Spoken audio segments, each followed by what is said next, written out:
안녕하세요. 조달파워입니다. 자, 오늘은 카페에서 자주 질문하는 내용 중 하나가 광급자재에 대한 얘기입니다. 그래서 오늘 제가 우리 카페 회원분들에게 도움이 되시라고 한번 광급자재의 대표 유형 두 가지에 대해서 좀 짤막하게 말씀을 좀 드리겠습니다. 자, 광급자재라는 것은 쉽게 이렇게 생각하시면 돼요. 관에서 우리 시공업체에게 자재를 지급을 해준다. 그러니까 시공업체는 내가 이 자재를 구매하는 것이 아니라 발주하는 곳에서 지급받는다 라고 이해를 하시면 되겠습니다. 자, 이 영상의 시점은 이렇게 좀 이해하시면 좋으실 것 같아요. 나는 지금 광급자재를 제조하는 기업이다.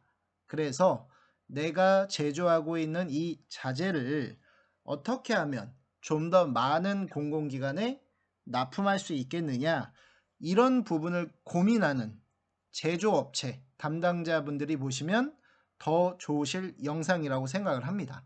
자, 그래서 광급자재, 납품 유형 두 가지 어떤 것이 있는지 하나씩 보겠습니다. 자, 첫 번째는 종합 쇼핑몰을 통해서 광급자재를 구매하는 유형입니다.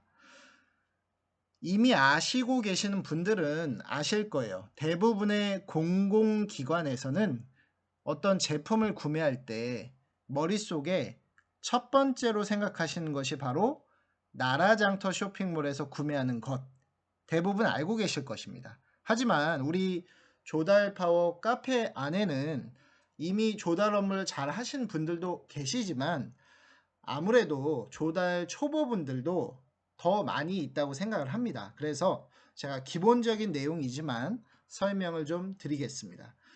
자, 여기 화면에 중간에 보시면 광급 금액이라고 해서 도급자 설치 광급자재 금액이라는 말이 있습니다. 1,474만 원이라고 적혀 있는데 이 금액의 의미를 말씀드릴게요. 이 금액의 의미는 관에서 시공업체에게 지급하는 물품 금액입니다.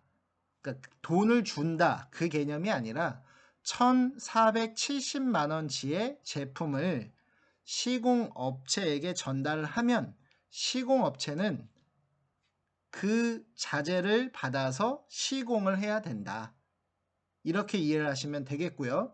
또 간혹 시공업체에서 이렇게 이해하시는 분들도 계시더라고요. 아, 이 1,474만 원이 우리가 시공해야 되는 비용이구나 라고 생각을 하시는 경우도 있더라고요. 근데 그게 아니다. 관에서 지급하는 자재 금액이다. 이렇게 이해를 하시면 되겠습니다. 자, 그래서 이 해당 공고의 그 공내역서를 보면요. 이렇게 도급자 설치 광급비가 이렇게 수량과 규격이 잡혀 있어요. 그리고 우측에 보시면 이제 물품 식별번호라고 하는 것이 나오는데 이걸 보면 좀 조달 지식이 있는 분들은 바로 아실 거예요. 아, 공고 담당자가 바로 여기 나라장터 종합쇼핑몰에서 저 해당 식별번호를 구매를 했구나. 그래서 공고를 낼 때 이렇게 표현을 해줬구나. 1,474만 원을 바로 이 제품을 구매하겠다. 바로 어디서? 이 종합쇼핑몰에서. 이렇게 이해를 하시면 됩니다. 바로 이 부분이 광급자재를 구매하는 유형 첫 번째, 나라장터 종합쇼핑몰에서 제품을 구매한다. 이겁니다. 자, 두 번째는 나라장터 전자입찰에서요. 광급자재 구매하겠습니다 라고 공고를 내는 것입니다. 입찰에 참여해 보신 분들은 또 잘 알고 계실 겁니다. 하지만 아직 초보이신 분들은 또 이 부분이 생소하실 거예요. 자, 역시나 이렇게 이해를 하시면 됩니다. 아, 나라장터 쇼핑몰에서 뭔가 구매를 하려고 했는데 이 쇼핑몰에는 모든 제품이 있는 것이 아니거든요. 그래서 발주자가 생각하는 규격이나 사양이 일치하지 않을 수 있어요. 그런 경우에는 대부분 보시는 것처럼 나라장터 전자입찰 공고를 통해서 업체를 결정하게 되어 있습니다.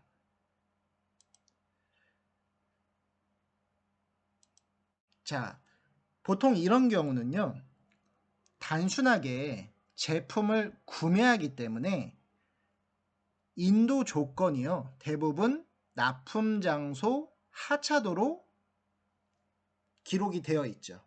자재를 현장에 도착시켜 주면 시공을 할 업체가 그 자재를 받아서 시공을 한다. 이게 광급자재의 의미로 보시면 될 것 같아요. 조달파워 같은 경우도 재직 생활을 할 때 이런 경험이 있습니다.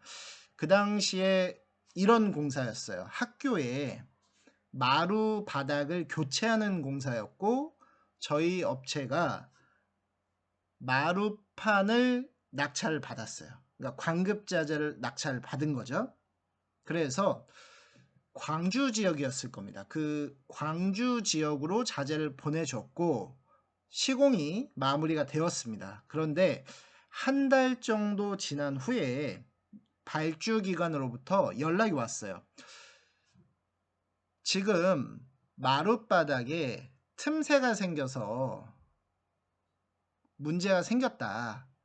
그래서 학생들이 수업 받는데도 좀 불편하고 또 그 틈새 때문에 넘어지는 학생들도 생길 수 있으니 빨리 와서 조치를 해달라. 이제 이런 문제였습니다. 그래서 큰일 났구나 생각을 하고 이제 광주를 갔었는데요.